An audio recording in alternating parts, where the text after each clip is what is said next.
Ini kemarin ada yang sudah hubungi saya, ini Horti kelas B ya, Saudara Wisnu Darmawan. Hadir nggak? Hadir Ibu. Maaf Bu, saya masih off cam Bu. Sinyalnya masih jelek.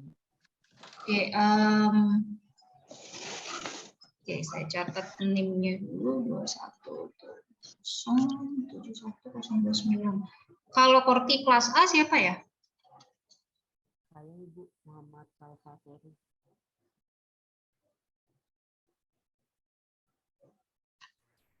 Saya Ibu Muhammad Salvatori. Oh, Salva, oke.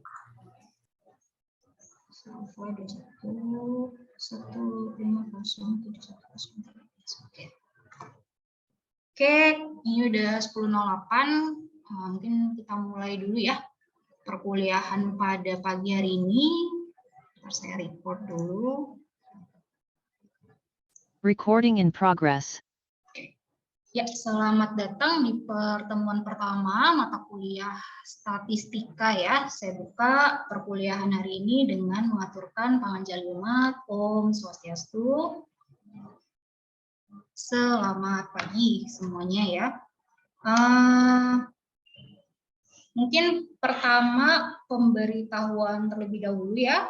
Untuk kelas materi statistika, ini kan kita ada dua kelas A dan kelas B. Nah, karena kita masih direncanakan melaksanakan kegiatan belajar secara online, jadi saya niatnya mau menggabung di kelas A sama kelas B ya. Jadi tetap digabung dengan jadwal sementara itu di jam DE ya. Jadi kalau tidak ada halangan gitu kita kuliah dari jam 10 pagi gitu ya. Kemudian dihitung aja 100 menit dari situ, jam 40 menit gitu ya.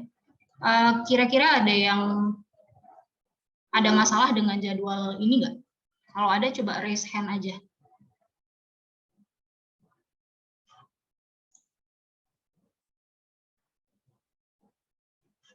Oke. Nah, kebetulan ini kan saya dalam 1 bulan ini nanti akan ada pelatihan di pagi hari. Jadi mungkin nanti ada perpindahan jadwal di pertemuan 4 sampai 5 pertemuan ke depan. Tapi saya nggak akan kasih tahu mendadak gitu ya. Nanti saya akan koordinasikan dengan Salva dan Wisnu. Ya, Horti kelas A dan kelas B. Nanti saya info gitu ya. Oke, untuk materi hari ini saya lihat dulu nih ada 37 yang hadir ya. Oke, coba Hortinya yang belum hadir ini dilihat terus dihubungi ya. Jadi saya ada rule 15 menit lah. Jadi kita hitung aja tadi 15 menitnya dari 10.05 ya. Itu di 10.20.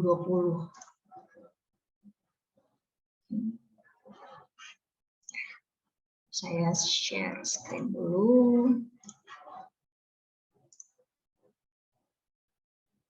Oke. Ini suara saya bisa kedengaran jelas nggak? Atau terlalu kecil, putus-putus? Kedengaran jelas Ibu. Oke. Kalau slide presentasinya sudah terlihat ya? Sudah Ibu. Oke. Jadi ini mata kuliah statistika gitu ya, dengan kode mata kuliah PTN 1201301. Ini adalah mata kuliah wajib yang saudara-saudara harus ambil gitu ya. Dan saudara ambil di semester 3. Oke. Jadi capaian dari mata kuliah statistika ini sebenarnya ada 2 capaian besar ya. Yang pertama, diharapkan saudara-saudara setelah mengikuti perkuliahan ini itu mampu menguasai teori dasar analisis data kuantitatif. Ya, ini tuh akan sangat berguna bagi saudara-saudara saat melakukan kegiatan pembelajaran. Jadi ya, kita akan selalu berhubungan sama yang namanya data. Kemudian juga akan sangat terasa saat saudara-saudara menjalankan tahap tugas akhir ya. Ya, ini kalau nanti tugas akhirnya berhubungannya dengan desain, ya, atau proses, ini pasti akan membutuhkan ilmu statistik, gitu ya, ilmu statistika. Kemudian yang kedua, ya seperti turunan dari yang pertama itu ya, capaiannya, saudara mampu menerapkan konsep statistik ini dalam pengolahan data, di dalam kegiatan belajar atau juga kegiatan penyusunan karya ilmiah. Untuk mata kuliah statistika ini nanti kita akan ada 16 pertemuan, di mana 2 pertemuannya termasuk exam ya. Jadi di minggu ke-8 untuk pertemuan ke-8 kita akan ada midterm atau UTS, kemudian di minggu ke-16 kita akan ada final exam atau UAS. Oke. Jadi pembahasan di mata kuliah ini nanti akan terbagi menjadi 3 bagian besar. Pertama, kita akan masuk ke kategori pendahuluan, kemudian akan membahas juga probabilitas, di mana ini hampir sepertiga ya dari perkuliahan kita. Ini kita akan membahas tentang probabilitas, dan juga akan membahas tentang statistik itu sendiri ya. Oke, jadi secara timeline itu nanti probabilitas, pendahuluan dan probabilitas ini kita akan bahas sampai dengan UTS. Jadi setelah UTS kita baru masuk ke bagian statistiknya ya. Jadi pendahuluan kita akan membahas tentang pengantar statistika yang akan kita bahas pada hari ini. Kemudian kita juga akan mempelajari tentang statistik deskriptif ya, di mana kita akan cari nilai, belajar bagaimana mengumpulkan data, kemudian kita mengolah data itu menjadi nilai rata-rata, mencari nilai rata-rata, kemudian mencari nilai tengah. Nah, itu ada di statistik deskriptif.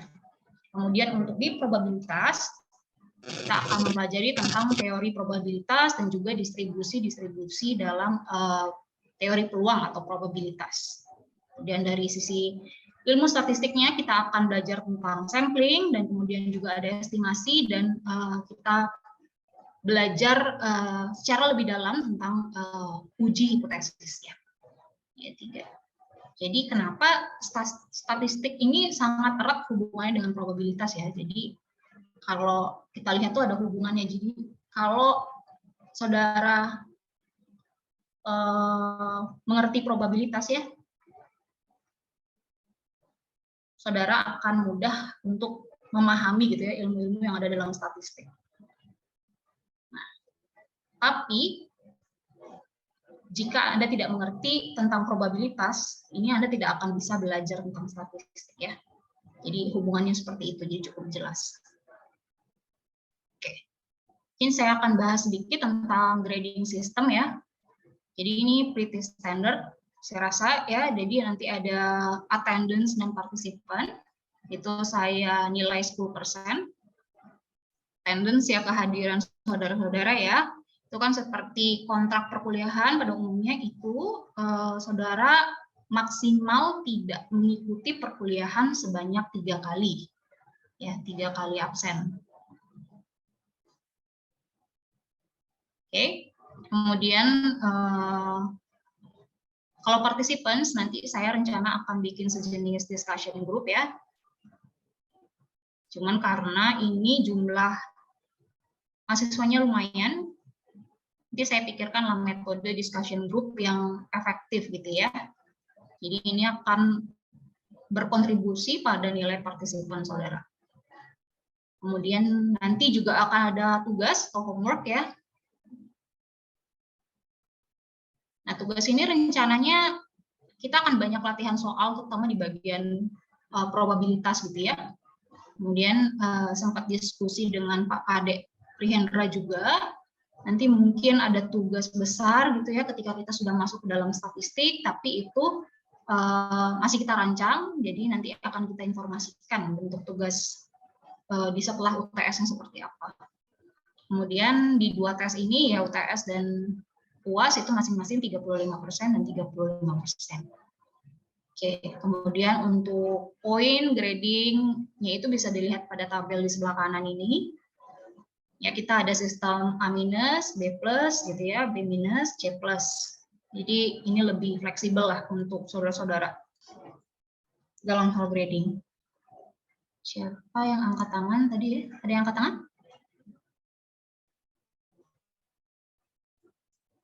Oke, mungkin kepencet. Oke, kemudian untuk preferensi utama itu saya pakai bukunya Douglas C ya dan Montgomery itu di Applied Statistics and Probability for Engineer. Nah ini keluarannya John William Sons. Ini saudara bisa coba cari online ya. Ini seharusnya dengan mudah saudara bisa temukan ya. Atau nanti saya akan berikan mungkin sepenggal materi gitu ya. Misalkan kita lagi bahas distribusi probabilitas gitu ya. Saya akan berikan chapter dari buku tersebut khusus untuk materi distribusi probabilitas dalam bentuk PDF. Nanti mungkin saya berikan ke Korti, nanti Korti yang membantu menyebarkan ke teman-teman sekelas. Oke. Kemudian detail dari informasi ini nanti saudara bisa baca silabus, kemudian RPS dan juga RTM, di rancangan tugas mahasiswa dan juga kontrak perkuliahan. Ini nanti akan saya bagikan di akhir pertemuan hari ini ya kepada Korti. Nanti silakan Korti juga meneruskan ke teman-teman yang lain. Oke, jadi ini buat silakan di screenshot boleh. Ini juga materinya nanti saya kasih. Ini buku yang saya sebutkan tadi ya. Ini main reference kita. Oke, dalam perkuliahan atau penyiapan materi, saya juga menggunakan textbook lain gitu ya. Jadi ini ada bukunya Kaplan. Kemudian ada juga beberapa buku dalam negeri gitu ya, terkait dengan statistik dan statistik penelitian gitu ya. Yang multivariate mungkin nanti kita nggak bahas, jadi mungkin nggak akan saya pakai. Nah, tapi untuk tugas dan untuk ujian itu semuanya main reference-nya di buku yang ini. Jadi kalau misalkan saudara-saudara bisa dapatkan ini bukunya, ini sudah cukup untuk menjadi referensi dalam perkuliahan selama 1 semester. Oke. Terkait objektif, terus overall material, sama grading system, ada yang mau bertanya kah? Silakan, kalau ada yang mau bertanya, silakan raise hand. Yep. Yudi, silakan Yudi. Baik, terima kasih Bu. Sebelumnya izin bertanya Bu, kan kita ada banyak referensi buku Bu. Nah, Ya. dari ketiga buku itu apakah isinya itu kurang lebih sama atau gimana Bu? Yang perlu oke. Untuk main reference kalian boleh pakai ini aja satu ya. Tujuannya saya ambil materi ini tuh sebenarnya lebih ke buku mana yang mendeskripsikan secara lebih jelas atau secara lebih eksplisit gitu ya terkait dengan teori-teori yang akan kita bahas. Tapi semuanya sumbernya dari sini. Jadi misalkan ada bahasa di sini yang agak sulit diterjemahkan gitu ya, atau analoginya agak membingungkan gitu, saya akan ambil dari sini. Tapi kalau misalkan terkait dengan latihan soal atau sumber-sumber ujian nanti ya kita ambil dari buku main reference, buku utamanya. Ya. Baik Ibu, terima kasih Bu. Oke, sama-sama. Dan kemudian ya, saya rencana ada namanya office hour ya. Karena pengalaman saya dulu belajar probabilistik itu waktu di kelas itu terlalu sempit untuk bisa paham gitu ya. Kadang-kadang penjelasan dari dosen terlalu cepat atau kita juga ada poin-poin yang kita belum jelas gitu ya. Jadi silakan saudara-saudara boleh tanya ke saya. Ya, jadi jenis office hour ini sejenis konsul gitu lah. Jadi di kampus ya, saya ada di kampus. Umumnya kalau saya tidak ada kelas pagi, saya udah ada di kampus dari jam 9 ya. Jam 9 pagi itu saya sampai minimal jam 4. Biasanya saya stay sampai jam 5, jam 6. Kalau saya ada perkuliahan di kampus, mungkin saya agak siang. Nah, nanti saya akan set satu office hour gitu ya, misalkan sekarang kita hari Jumat ya, misalkan saya buka office hour itu Jumat siang gitu ya. Jumat siang saya berikan dari jam 1 siang sampai jam 2 siang gitu ya.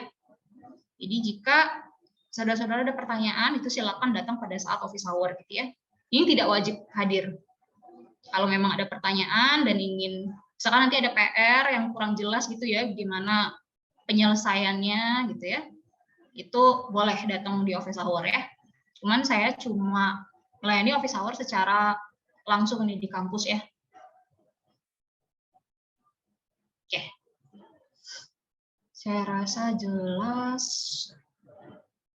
Oke, kita masuk ke materi pertama ya. Kita akan membahas tentang pengantar statistika.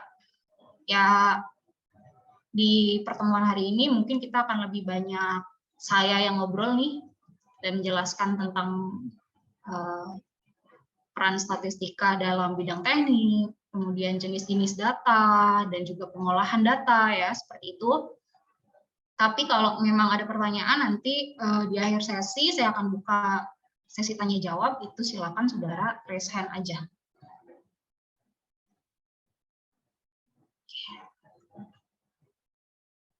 Oke. Capaian yang ingin atau capaian yang diharapkan gitu ya dari materi pengantar statistika ini itu ya, yang pertama saudara nanti mampu menjelaskan apa sih peran ilmu statistika itu dan bagaimana penerapannya di bidang teknik gitu ya. Kemudian yang kedua, saudara mampu menjelaskan metodologi pemecahan masalah dalam atau menggunakan dengan menggunakan ilmu statistika. Oke. Jadi secara garis besar itu statistik itu adalah sebuah tools. Jadi ini tools atau alat bantu.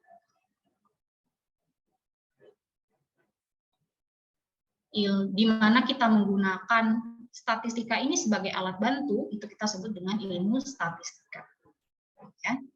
Nah, tools-nya itu untuk apa gitu ya? Alat bantu untuk apa ya? Bantu. Itu alat bantu dalam kita menganalisis sebuah data kuantitatif, ya, termasuk dalam hal pengumpulan datanya juga, pengolahan, dan kemudian analisis dan pengambilan kesimpulan, itu kita membutuhkan alat bantu si statistik ini. Kemudian statistik juga membantu kita untuk menyederhanakan data-data yang kita peroleh ya, baik melalui proses eksperimen ya. Jadi biasanya kan datanya tuh kompleks atau datanya terlalu scatter. Nah, jadi dari statistik nanti kita bisa dapat important key atau important factor yang nanti mendukung kesimpulan yang akan kita tarik gitu ya, atau hipotesis kita. Oke, dalam dunia engineer ya, jadi tugas utama kita sebagai seorang engineer gitu ya, atau sebagai seorang rekayasawan itu adalah problem solving.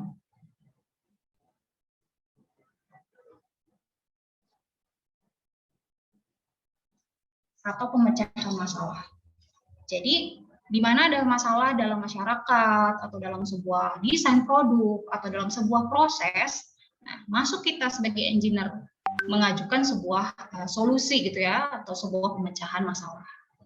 Nah, dalam tahapan pemecahan masalah itu ada beberapa langkah atau step yang kita umumnya tempuh gitu ya. Yang pertama, itu kita harus mampu merumuskan masalah tersebut menjadi sesuatu yang jelas atau clear gitu ya. We have a clear, concise gitu ya terhadap rumusan masalah yang akan kita bahas atau akan kita pecahkan gitu ya. Kemudian dari rumusan masalah yang sudah jelas itu kita bisa mengidentifikasi faktor-faktor penting apa sih yang mempengaruhi si pemecahan masalah ini, atau malah faktor-faktor apa sih yang membuat suatu masalah ini menjadi sebuah problem baru gitu ya. Jadi setelah rumusan masalah itu sudah kita deskripsikan dengan jelas, kita bisa mengidentifikasi faktor-faktor penting yang berhubungan dengan masalah tersebut. Kemudian dalam hal pemecahan masalahnya, kita nantinya akan bisa melakukan pengajuan model ya. atau perbaikan model yang relevan untuk memecahkan masalah-masalah yang sudah kita rumuskan tadi. Nah, pemecahan masalah itu dari identifikasi sampai dengan pengajuan itu biasanya kita melakukan beberapa eksperimen. Disinilah ilmu statistik akan masuk.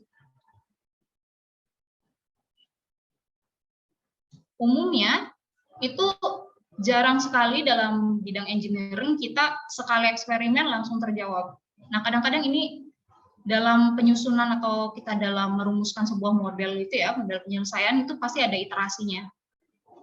Nah, jadi apakah iterasinya mendukung gitu ya pemecahan masalah atau tidak? Nah, itu kalau tidak kita ulang lagi. Kita ulang lagi, adakan eksperimen lagi, terus kita perbaiki model. Begitu seterusnya sampai kita dapatkan model yang sesuai dengan permasalahan kita, ya. Kemudian kita dapatkan ini rekayasa model yang sesuai ya, yang sesuai dengan problem. Kemudian kita akan menguji hipotesa kita. Jadi di awal kita udah punya nih gambaran kira-kira nih seharusnya hasilnya seperti apa sih gitu ya.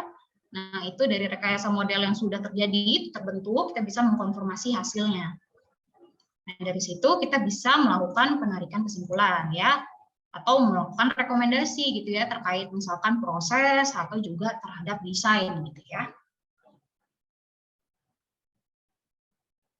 Oke.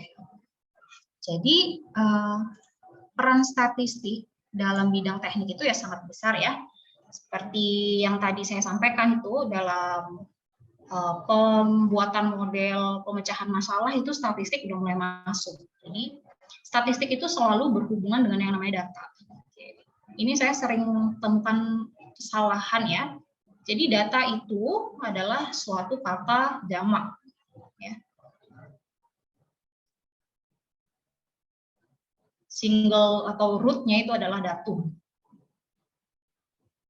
Jadi nanti kalau misalkan dalam penulisan data ini ya, karya ilmiah gitu ya, saudara tidak perlu bilang data-data. Ini salah ya. Karena data itu sebenarnya jamak. Oke. Balik lagi tadi, jadi statistik ini adalah sebuah sains atau bidang ilmu yang terkait dengan data. Nah, terkaitnya itu dalam bentuk pengumpulan data atau collection, terus bagaimana kita merepresentasikan atau mendisplay atau mempresentasikan data yang sudah kita kumpulkan, itu juga diatur dalam statistik, itu kita sebut presentation, dan kemudian dilanjutkan dengan bagaimana kita menganalisis data yang sudah kita kumpulkan dan kita display gitu ya, kita masuk ke kategori analisis. Nah, dari sini saudara akan bisa draw conclusion,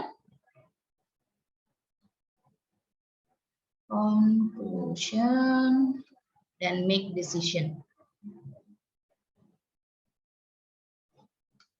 Dan juga bisa melakukan desain ya. Ya, seperti di kalimat kedua ini, statistik akan membantu seorang engineer untuk membuat keputusan, memecahkan masalah, dan juga akan membantu dalam proses desain produk dan juga desain proses gitu ya. Nah, kan akar masalah, jadi karena statistik ini ada hubungannya dengan data gitu ya, jadi akar masalah dari statistik ini adalah variabilitas. Nah, statistik ini akan membantu seorang engineer untuk mampu dia menyediakan kerangka berpikir untuk mendeskripsikan si variabilitas yang ada dalam data, ya, misalkan penyebabnya apa variabilitasnya gitu ya, kenapa datanya ini nggak converge gitu ya. Nah, kita bisa ambil keuntungan dari ilmu statistik gitu ya, dan kemudian kita bisa juga mengeliminasi atau mengurangi sumber dari potensi variabilitas tadi gitu ya. Oke. Saya bahas sedikit, apa sih Pak, kapan sih kita ketemu akan variabilitas gitu ya? Ini sudah hampir akan ditemui ketika kita melakukan suatu observasi atau eksperimen ya. Misal kita running sebuah eksperimen dengan kondisi yang identik, nah itu tidak selalu menghasilkan hasil yang sama gitu ya. Hasilnya akan berbeda-beda. Nah itu yang kita lihat kita sebut dengan istilah variabilitas atau variability. Ya, Inggrisnya. Oke, saya satu contoh ya. Satu Satu contoh dari variabilitas, misalnya saya membuat suatu produk gitu ya, melakukan suatu observasi terhadap 8 prototipe gitu. Saya punya 8 prototipe material gitu ya. Mungkin saya punya dimensi yang sama nih. Misalkan saya atur di diameternya ya, misalkan diameternya 1 inch gitu ya. 1 inch itu 25,4 mm. Oh, saya lihat uji tariknya nih, gaya tariknya ya. Kita setelah melakukan uji tarik itu saya dapatkan nilai berturut-turut seperti angka-angka berikut nih, ada 12,6, itu 12,9 ya, dan seterusnya. Ini misalkan satuannya dalam pounds, di mana 1 pounds itu sama dengan 4,45 Newton gitu ya. Ini nggak usah terlalu dipikirin, ini saya cuma untuk kebutuhan pemberian contoh aja. Nah, kita bisa lihat ini data-datanya itu menunjukkan bahwa prototipe dengan kondisi yang identik gitu ya, dimana dalam hal ini kita lihat variabelnya itu dimensi si prototipenya ya, itu sama gitu di 1 inch, tapi dia memberikan gaya tarik yang berbeda-beda. Nah, ini yang kita sebut dengan variabilitas. Dan hasil ini yang kita sebut dengan random variable. Nah, untuk menggambarkannya secara visual gitu ya, yang paling mudah kita bisa gambarkan melalui sebuah dot diagram atau diagram titik ya. Ini biasanya adalah satu diagram 2 dimensi gitu ya, tapi dia mempunyai 1 bidang gitu ya. Kalau saya plot itu kira-kira di titik-titik yang merah ini. Nah, dot diagram ini sangat berguna kalau kita punya data-data yang dalam skala kecil gitu ya, maksimal 20 data itu masih bisa kita pakai dot diagram. Tapi sejauh itu nanti kita akan belajar kurva-kurva atau grafik-grafik lain yang bisa lebih baik merepresentasikan sebuah data gitu ya. Nah, kalau kita bisa lihat di sini, ini kan datanya agak spread out ya, jadi agak tersebar. Ini bisa kita sebut sebagai memiliki variabilitas yang lumayan tinggi nih, kalau kita lihat. Jadi datanya spread out dari sini sampai sini gitu ya. Misalkan kemudian saudara-saudara melakukan eksperimen lain lagi ya, dengan menggunakan 8 prototypes lagi yang baru, tapi dengan diameter yang lebih besar gitu. Misalkan saudara pakai diameter sekarang 1,5 inch gitu ya. Nah, ternyata setelah didapatkan data gaya tariknya itu ternyata ada di range 14 sampai 15 pounds. Itu mungkin datanya seperti ini. Ya. Begini ya. Nah, dari sini kita bisa lihat ya bahwa dengan menggunakan diameter yang lebih besar itu variabilitasnya itu lebih kecil dibandingkan dengan variabilitas saat kita menggunakan diameter 1 inch gitu ya. Jadi sebaran data dalam sebuah hasil eksperimen itu yang kita sebut dengan variabilitas ya. Oke. Kemudian kita akan masuk ke beberapa jenis statistik ya. Pertama, jadi ada secara umum itu ada 2 jenis statistik, yaitu statistik deskriptif dan statistik inferensi. Statistik deskriptif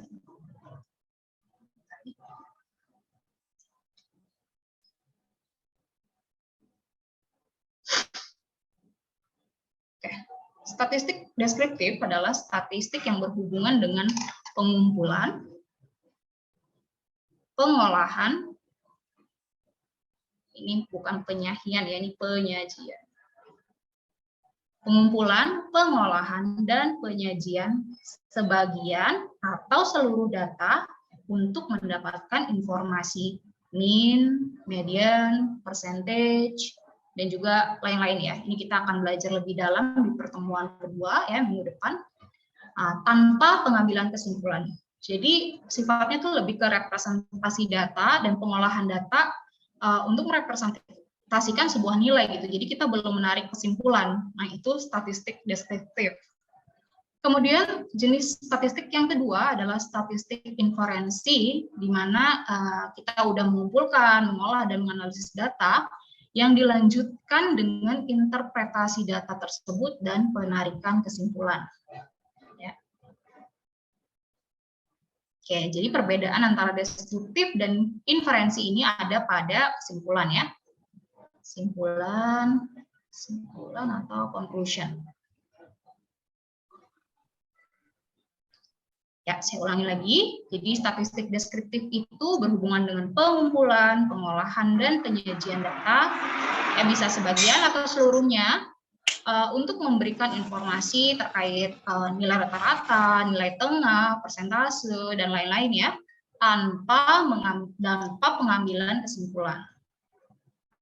Sedangkan dalam statistik inferensi, kita akan menggunakan semua data yang sudah kita analisis dan kita interpretasi untuk menarik sebuah kesimpulan. Ya.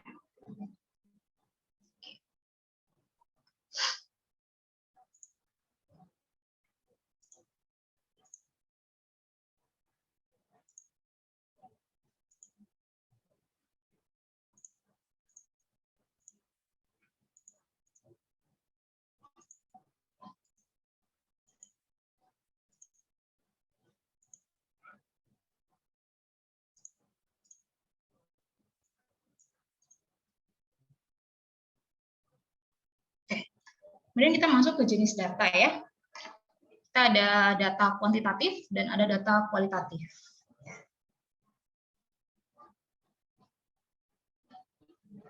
Kayaknya saya kebalik deh. Oke, harusnya kualitatif.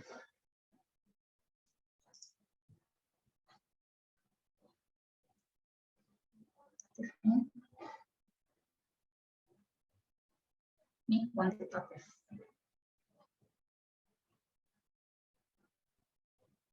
Kuantitatif. Oke. Nanti slide-nya akan saya perbaiki, yang saya akan bagikan lewat Porti ya. Oke, jadi kita ada data kualitatif dan ada data kuantitatif ya. Kalau data kualitatif itu data yang dinyatakan bukan dalam bentuk angka ya. Jadi bukan dalam bentuk angka. Contoh, misalkan dalam sensus penduduk tuh ada jenis pekerjaan ya. Ya, satu nggak jenis kelamin. Ya, itu termasuk dalam data kualitatif. Nah, data kualitatif itu ada dua jenis, yaitu data nominal dan data ordinal. Data nominal itu data yang diperoleh dengan cara mengkategorikan atau mengklasifikasikan. Ya, contohnya tadi jenis kelamin atau jenis pekerjaan ini ya, contohnya ya. Kemudian ada data ordinal, ya, data yang diperoleh dengan cara mengkategorikan atau mengklasifikasikan, tetapi terdapat hubungan di antara data tersebut. Misalkan kita sedang mengobservasi sebuah perusahaan gitu ya, terus kita mendapatkan data motivasi karyawan, dengan perlakuan atasan ya, atau misalkan positive reinforcement gitu.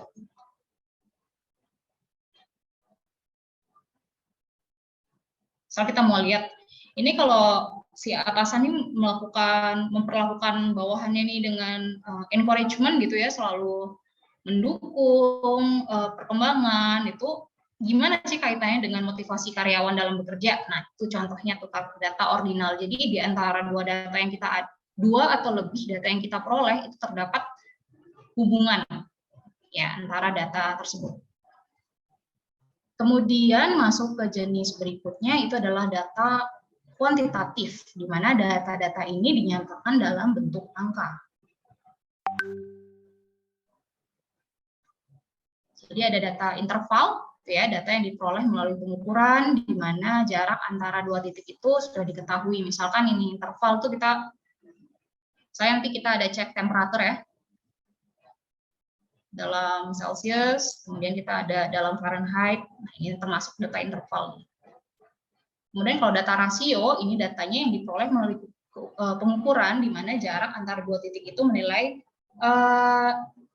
ada nilai tidak ada memiliki hubungan gitu ya. Jadi jarak antara dua titik itu memiliki titik nol atau nilai absolut ya. Misalkan kita kembali lagi ke contoh yang kasus perusahaan itu, Saya kita ngecek gaji karyawan. Ini kan bentuknya angka ya. Kemudian mungkin kita nanti yang banyak di latihan soal itu misalkan skor ujian ya.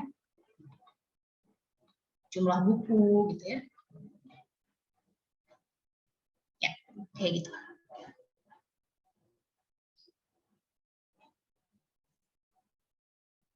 Oke. Ya, Yudi. Baik Bu, terima kasih untuk mohon maaf Bu, coba kembali ke slide. Nah, Bu, izin bertanya Bu, untuk data kualitatifnya itu seperti apa namanya?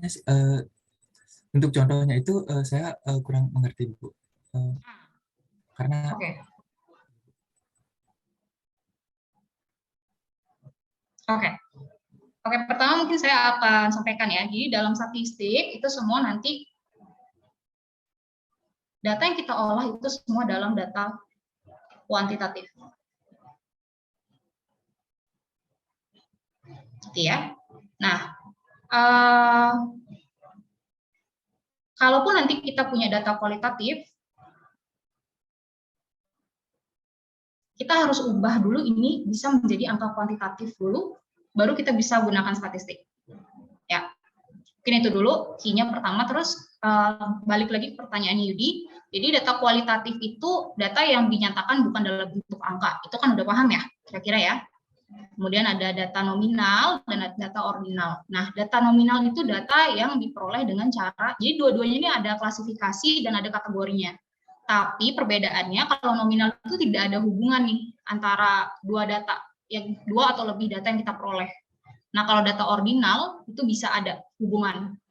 Misalkan nanti ada proses desain gitu ya, misalkan desain kompresor gitu. Saat kita ngedata ini perusahaan nih, nama perusahaan ya. Perusahaan, lalu ada kualitas kompresor.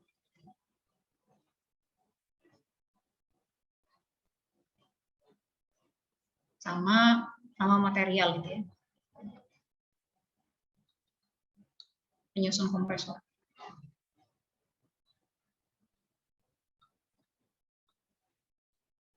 Ya. Nah, jadi kita punya data nama perusahaan ya, secara data kualitatif, kemudian kualitas kompresornya, ya biasanya ini kualitas kompresornya dia baik, sangat baik gitu ya, biasanya kita kategorinya seperti itu. Kemudian ada hubungannya dengan material, ya material. Nah, kalau data nominal itu dia antara kategori ini dia tidak memiliki hubungan gitu ya. Misalkan setelah kita perhatikan gitu ini nama perusahaan sama kualitas kompresor ini nggak ada hubungan gitu ya. Nah, ini kita sebut dengan data nominal. Nominal. Sementara dari kualitas kompresor nanti kita lihat dengan nama materialnya itu nih ada hubungan. Ini kita sebut dengan data ordinal. Kira-kira kayak gitu sih kasarnya. Kebayang nggak Yudi? iya Ibu, sudah kebayang Ibu. Mungkin nanti Oke. Nanti mungkin di material yang saya bagikan nanti saya tambahin juga lah contoh-contohnya ya yang berhubungan, nanti mungkin ada karya ilmiah dari kakak kelas gitu ya. Nanti saya coba cari supaya nanti dapat referensi yang lebih menggambarkan gitu ya. Baik Ibu. Oke, ada pertanyaan lagi?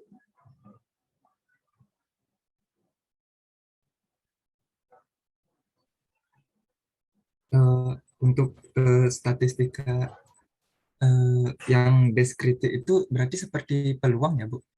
Yang untuk mencari mean, terus average, yang gitu-gitu Ibu? Iya, tapi itu belum masuk probabilitas. Jadi itu ada, oke. Jadi ada statistik deskriptifnya sendiri. Jadi benar nanti kita akan cari mean gitu ya. Mean ini atau rata-rata, median. Terus kita akan coba bikin kurvanya. Apakah nanti kurvanya seperti ini gitu ya, tergantung nih pengumpulan data yang misalkan kita cek apa tadi itu daya tarik yang tadi ya, mungkin dia akan banyak di sini datanya gitu ya. kita punya berapa prototipe, punya 24 prototipe, terus di sini ada 2 yang memberikan, ini ada 3, terus ini ada 3, terus ini ada 2, tapi di sini ada 1, ini ada 1 gitu ya. Nah itu benar, jadi ntar kita akan belajar gimana ngumpulin data, terus kita olah, dan kita cari tuh minnya, mediannya, terus percentage-nya gimana gitu ya. Nah itu di statistik deskriptif, tapi kita belum ngambil kesimpulan nih. Jadi kita cuma representasikan datanya gitu ya. Nah, probabilitas itu nanti masuk sebenarnya di statistik deskriptif juga, cuman dia nanti ada hubungannya ke statistik inferensi gitu ya. Jadi dari menggunakan teori probabilitas, nantinya kita akan bisa menarik sebuah kesimpulan gitu ya dari eksperimen atau observasi yang kita lakukan. Gitu. Baik Ibu, terima kasih. Oke. Ada lagi?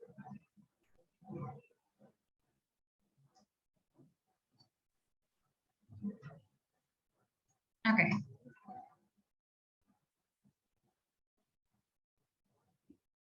Oke, saya lanjutkan sedikit. Nah, kemudian gimana sih cara atau metode pengumpulan data gitu ya? Ya, secara umum itu ada 3 metode pengumpulan data gitu ya dalam dunia teknik. Itu ada metode retrospektif, kemudian ada metode observasi, juga ada metode desain eksperimen. Ya. Metode retrospektif itu kita menggunakan data-data historical ya yang sudah dikumpulkan di masa lalu, tapi untuk tujuan yang berbeda. Gitu ya. Jadi ibaratnya kita mau menggunakan data yang sudah ada nih di masa lalu untuk solving problem kita yang ada sekarang gitu. Cuman masalahnya data ini tidak spesifik disiapkan untuk tujuan kita gitu ya. Nah, kadang-kadang tuh masih dipakai. Kalau dalam ilmu gempa ya, misalkan saya kan basicnya civil structure earthquake gitu ya. Nah itu kadang kita pakai retrospektif. Itu jadi data-data historical yang sudah dikumpulkan di masa lalu itu kita pakai dan kita gunakan untuk analisis gempa untuk struktur baru. Nah itu. Kemudian ada metode observasi gitu ya. Metode observasi ini mungkin sudah cukup jelas, itu data yang kita peroleh itu kita peroleh melalui proses pengamatan ya. Jadi ini terlangsung saat ini gitu. Saat ini tuh maksudnya saat saudara-saudara melakukan eksperimen. Jadi seperti contohnya tadi gaya tarik yang 8 prototipe ya. Jadi kita di saat ini kita punya 8 prototipe. Kemudian diuji dan datanya kita ambil. Kita lakukan pengamatan dan datanya kita ambil. Nah, itu kita sebut dengan metode observasi. Kemudian ada yang namanya metode desain eksperimen ya. Nah, melalui metode desain eksperimen itu misalkan tadi yang contoh 8 prototipe kan kita cek dengan diameter 1 inch ya. Nah, ternyata kita lihat force-nya itu ya, gaya tariknya pull off. Force-nya itu belum sesuai nih dengan apa yang kita mau gitu ya. Terus kita coba ubah diameter satu variabel kontrolnya ya. Misalnya diameternya kita pertebal jadi 1,5 inch. Tadi nanti kita akan dapat lagi force pull out yang berbeda. Pull off.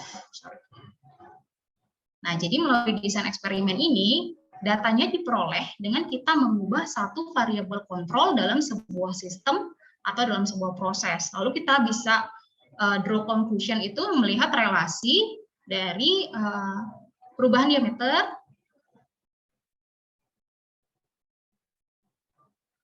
terhadap pull of force. Ya.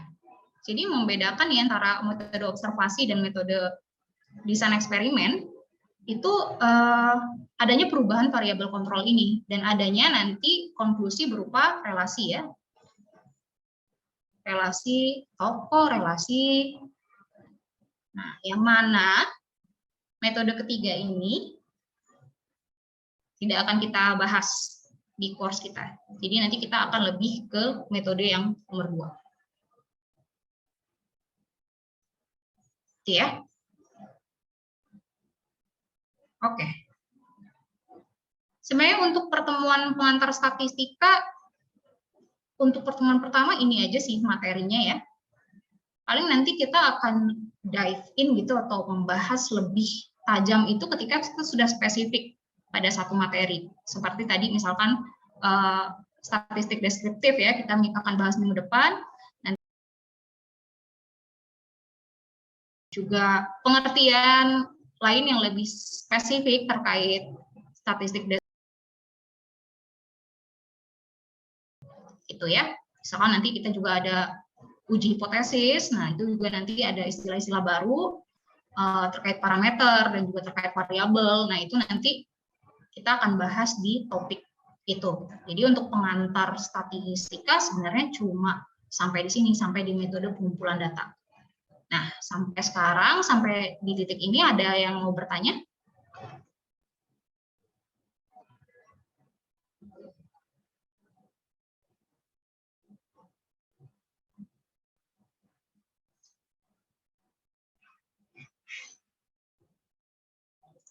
Oke.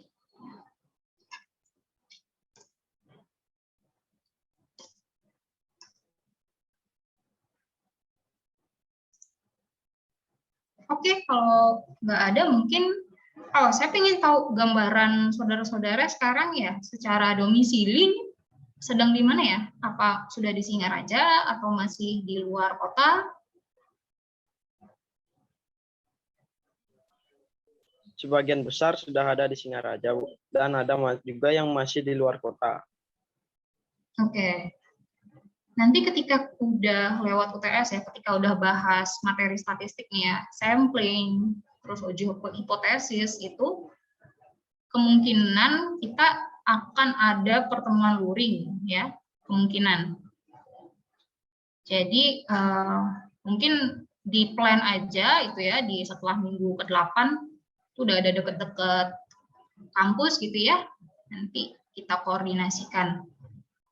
Karena pengalaman saya agak susah sih menjelaskan teknik statistik itu nanti secara online gitu ya. Mungkin itu. Ada lagi pertanyaan kah? Kita cuma ada 54 menit ya. Ya, Yudi. Gimana Yudi? Baik Bu, terima kasih. Nah, untuk materi tadi kan baru sampai pengumpulan data Bu ya, metode pengumpulan data. Nah dari ketiga itu kenapa yang nanti fokusnya itu ke metode observasi Bu? Nah, oke. Itu sebenarnya terkait sama kompleksitas materi ya.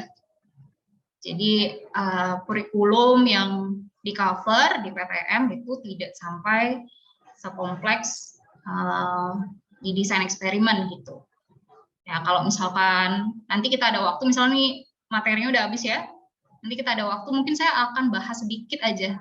Jadi nggak harus mendalami dan itu nggak akan masuk ujian. Jadi kembali lagi ya, kalau PTM kan dia ada bagian pendidikannya dan ada bagian terapan ya. Jadi seperti yang mungkin saya jelaskan di perpindahan panas itu ya, jadi ilmu kalian tuh lebih ke wide dibandingkan deep gitu ya. Jadi biar tahu nih istilah-istilahnya seperti apa, terus metode pengolahan datanya seperti apa, tapi kita nggak terlalu dive in ke satu materi gitu ya. Nah kalau metode desain eksperimen itu sebenarnya terlalu kompleks kalau dibandingkan dengan kurikulum yang seharusnya di cover di PTM gitu ya. Cuman ya let's see gitu. Kalau misalkan dari tugas, nanti dari ujian saya lihat, oh ini hasilnya bagus nih, segala macam, terus tidak ada materi yang perlu saya ulangi, dan kita punya spare waktu ya di akhir-akhir, nanti saya akan jelaskan sedikit ya. Baik Ibu, terima kasih. Oke. Oke, kalau tidak ada pertanyaan lagi, berarti pertemuan pertama untuk pengantar ini sudah selesai ya. Jadi cukup singkat lah untuk pengantar statistik. Nanti kita akan lebih dalam lagi di materi-materinya secara spesifik gitu ya. Oke, terima kasih saudara-saudara sudah hadir dan mengikuti perkuliahan.